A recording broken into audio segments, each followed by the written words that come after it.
اولیارا در دروها نغمه هست. طالبارا زاں حیات بے بہاست. اولیاء اللہ ہر وقت ان کے قلب کو نغمے آتا ہوتے ہیں من جانب اللہ، نغمے. دنیا والے دیکھتے ہیں کہ وہ خاموش ہے، وہ خاموش کہاں ہوتے ہیں، ہے نا. ان کی خاموشی بھی غماز باطن ہے. دیکھنے والے اور پہچاننے والے پہچان جاتے ہیں. ہاں، تو فرماتے ہیں کہ اولیارا در دروہا نغمہ ہست، نغمہ عشق الہی ہے، نغمہ عشق الہی اور نغمہ محبت الہیہ، نغمہ معرفت الہیہ. ان کی روح ذاکر ہوتی ہے، اپنے مولا سے گفتگو میں بھی مشغول رہتی ہے، لیکن وہ گفتگو بے زبان ہے. وہ ایسی گفتگو ہے، ایسی یاد ہے جس میں زبان نہیں. حضرت حکیم الامت نور اللہ تعالی مرقدہ فرماتے تھے کہ یہ ہر وقت محبوب پاک سے بات چیت بھی ہوتی رہتی ہے. کبھی وہ فرماتے ہیں، کبھی یہ بندہ کہتا ہے کچھ، ہے نا.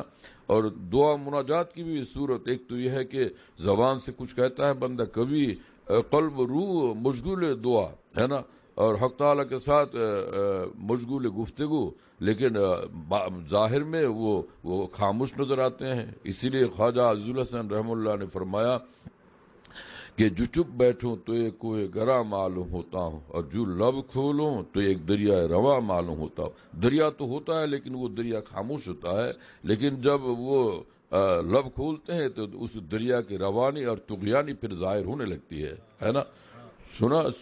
سنتے ہیں میرے دوستو. میرے شیخ فرماتے تھے رحمہ اللہ تعالی، نہ جانے کتنی نہریں میرے دریا سے ہوئی جاری، مگر پھر بھی میرے دریا کی طغیانی نہیں جاتی. ایک طغیانی ہوتی ہے. کیا شعر ہے میرے دوست، الہامی شعر.